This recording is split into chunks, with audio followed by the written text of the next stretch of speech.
Wala raw basihan ang investigasyon ng ICC. Tingnan mo, bigla nagbago na kayo ngayon. Ito yung sinasabi ko sa inyo, napaka-importante. Di ba? Napaka-importanting biglang nagbago ngayon yung DOJ. Kasi eto gusto kong basagin yung mga thinking na minsan or madalas alam ng presidente yan. Utos ng presidente yan, kaya ganyan. Alam nyo kung bakit? Even the time of PRRD, that's not how it works. Na porket sinabi ng presidente, lahat ng nasa baba, mali. Lahat pala ng nasa baba alam ng ginagawa ng presidente. Minsan hindi talaga. Minsan talaga hindi nagko-communicate well ang mga sekretary at ang presidente. Minsan, nauunang gumawa ng hakbang ang mga sekretary.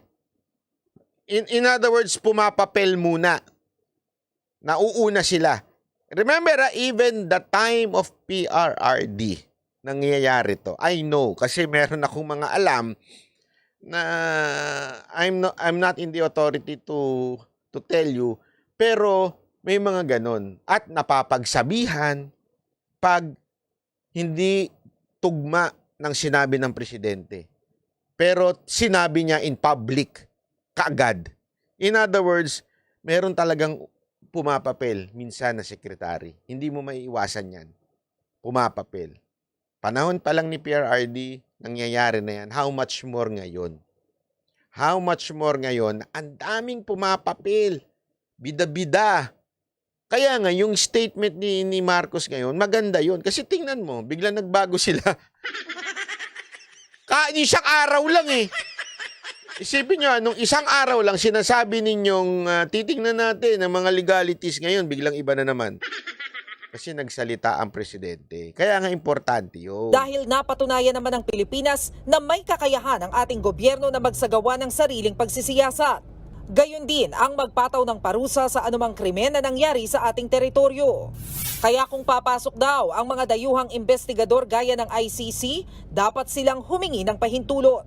Kinakailangang sumunod sa konstitusyon at alintuntunin. Kita nyo, pati yung spokesperson ng DOJ, pinalitan.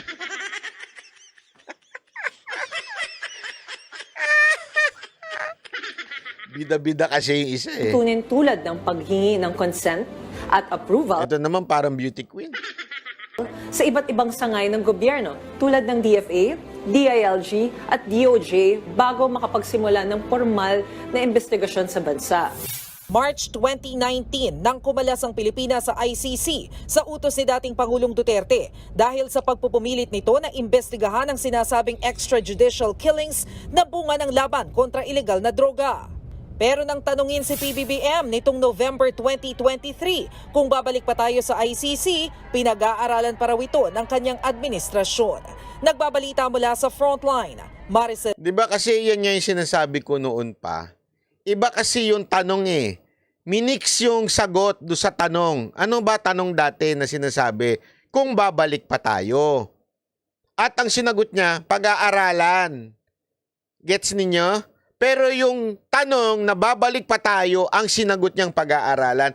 Hindi yung papapasukin ba natin ng ICC pag-aaralan. Minix kasi yun noon eh. Di ba sinasabi ko na sa inyo noon, ginawa nilang ano yun eh, iba. Naalala nyo? Diniscuss natin yan dito. Kaya hindi nagbago ng statement si Marcos. Yung media ang nagbago ng statement. Binago niya yung sagot ng tao doon sa ibang tanong. Kaya nga, itong si Remulla, ewan ko kung pumapasok pa ito kung sumasama pa ito sa cabinet meeting. O baka naman wala naman talagang cabinet meeting. Di ba? So feeling ko, talagang miscommunication yan. Iniisip ng ibang departamento, open na si presidente natin, so pag-aralan na natin. Di ba? So feeling nila ganun. Ngayon, ang linaw, for 100 times, sasagutin ko, hindi papapasukin yan. Hindi papayagan yan. It's an insult.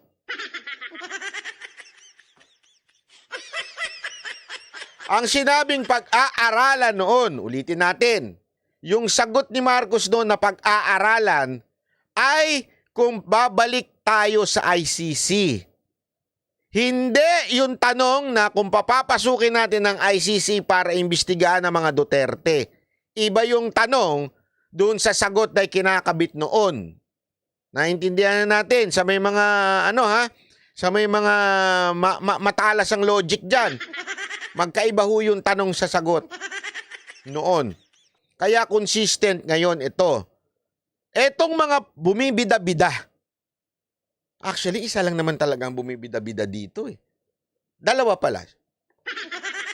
Yung pinsan at saka itong si Remulla, sila ho talaga yung nagbibida-bida.